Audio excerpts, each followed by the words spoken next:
I have watched the fight between Oleksandr Usyk and Tyson Fury more times than I can count. And the more I watch, the more one thing becomes clear. This wasn't just a fight where Fury had a bad night.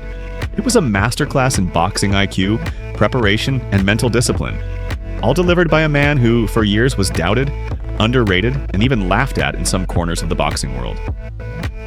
But after what we saw in Riyadh, you can't deny it anymore. Usyk is not just a great boxer.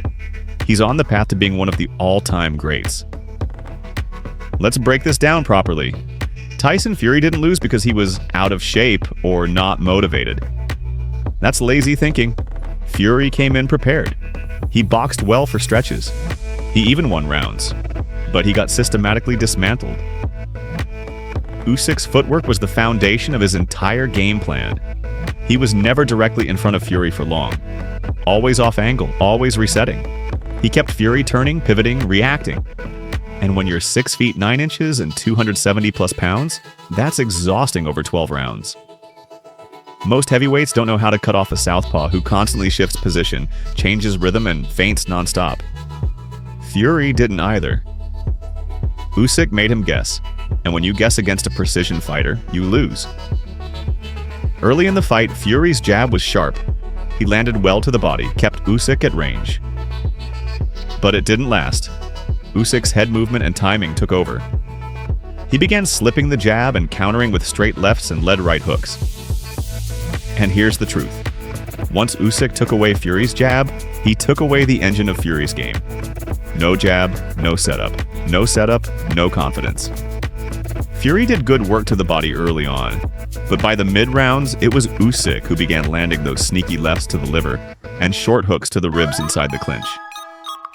Go rewatch rounds 6 through 8. Every body shot Usyk lands is deliberate.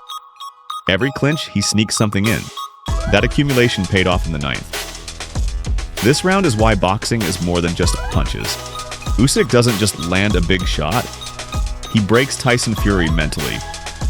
A short, clean left over the top wobbles Fury.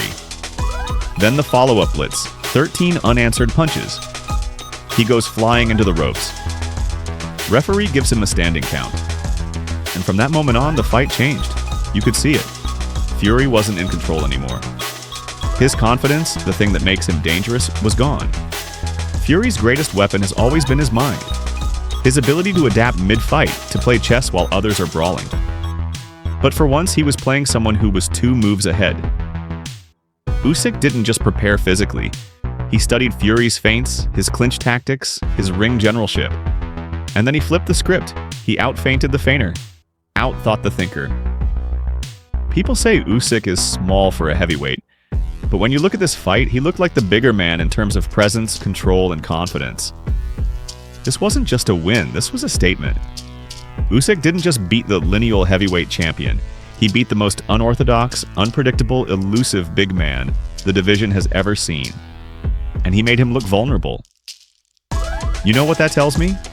It tells me there's not a heavyweight on earth right now who can go in there unprepared and survive 12 rounds with this man. And that brings us to the million-dollar question. If Fury couldn't do it, who can actually beat Oleksandr Usyk? Dmitry Bivol, if he moves up. I'll say it straight. If anyone has the tools to beat Usyk, it's Bivol. They're similar in many ways. Both are master technicians, both are calm under pressure, both break opponents mentally before physically. Bivol is a little smaller, but if he moved to cruiser or bridged the gap to heavyweight the right way, that's the most fascinating matchup in boxing. He's not a knockout artist, but he controls range as well as anyone, and he doesn't fade. 2. Jared Anderson. Now this is more speculative, but hear me out. Anderson has the athleticism, speed, and youth that most heavyweights lack. He's still green, but if he continues evolving, in a couple of years he might be a serious problem for Usyk. His southpaw experience is limited, and he's never fought someone like Usyk. But physically, he has the tools. Mentally, still a question mark. 3. Zhilei Zhangzhang is a dark horse. A southpaw with legitimate knockout power, deceptive hand speed, and experience. If he can land clean, he could trouble Usyk.